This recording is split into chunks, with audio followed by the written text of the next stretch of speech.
Ito yung mga punla ng mint na tatanim po natin doon sa bote lang po ng soft drinks, no? Lalagay po kami ng lupa sa plastic.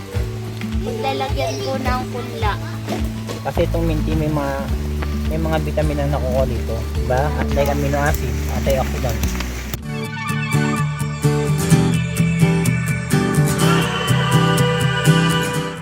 Hello YouTubers! Welcome to Smart Gardening by Mami Elsa. And sa episode po na to, tuturuan namin kayo paano magtanim ng mint. No? Ang mint po ay isang herbal plants na ginagamit po ng halos maraming bansa po dito sa Asia. At ito pong mint ay full of vitamin A na pampaganda po sa mata natin. At saka paano po ito iniinom. Pwede po siyang ilagay sa tea, pwede din po siyang gawin na ilagay sa coffee pag umiinom ka, at pwede din po siyang i-blend, no? Isama sa ibang mga smoothie, sa paggawa ng smoothie. So napakaganda po ng mint at mabilis lang po siyang itanim. At magkano po siya ibebenta pagka mataba na, oh? Yung isang pot na mint ay pwede na po siyang ibenta ng 50 pesos. No? So kung marami kang tanim na mint, pwede na pong kumita dito sa pagtatanim po ng mint. No? Ito yung mga punla ng mint na tatanim po natin doon sa maraming bote lang po ng soft drinks. No?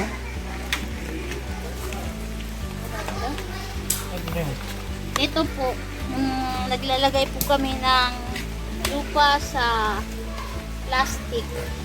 Lalagyan po ng punla. Ilagyan ko yung lupa.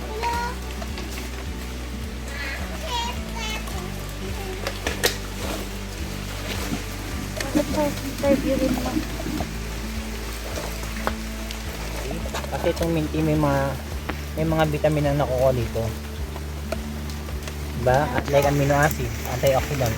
Tsaka nakakagana siya kumain. Wala dyan dun pa tayo. Turmeric.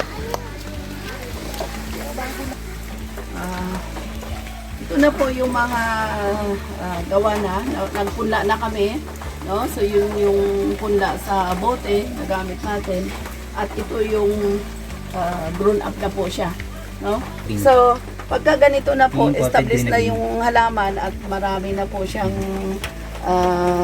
makapal na, pwede na pong bintahan dito 250 to 300, no? Pero kung ang mga bagong punla pa lang, dito pa lang po siya.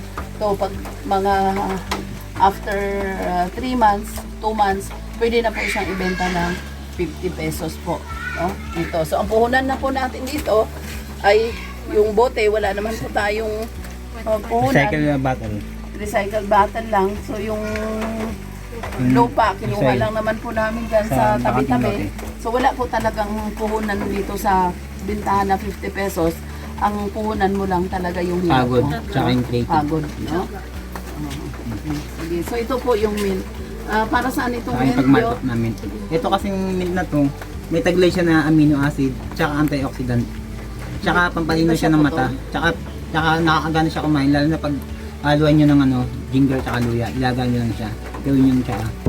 Marami kayong benepisyong makukuha dito sa minti na to. At hindi lang yun, tatalino ka pa.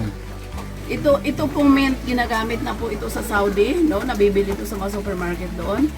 At saka sa Singapore, no? Sinisama ito sa pagbiblend ng mga pagkain na pinapainom, lalo na po sa mga senior citizen na kagaya ko, no? Pampadinaw po ng mata, at saka yun nga, pampalakas ng immune system, regulate po ng body natin, kasi napakarami po niyang minerals, no? Napaka-helpful po. At napakadali lang po niyang itanim, no? Kasi kahit pakalat-kalat lang dyan, no? Dito, tinatapon lang, ihagis mo lang, tutubo na siya. No? Yung kailangan lang po dito wag masyado babad sa tubig kasi pag nababad sa tubig hindi siya Agad lumalago. no? Pero creeping po siya, nagki-creep siya at napakabilis lang po siya tubuin, no? So malaking bagay po at saka magiging source of income din po natin. Siya maalaga. Hindi siya alagay na alaman. Wala.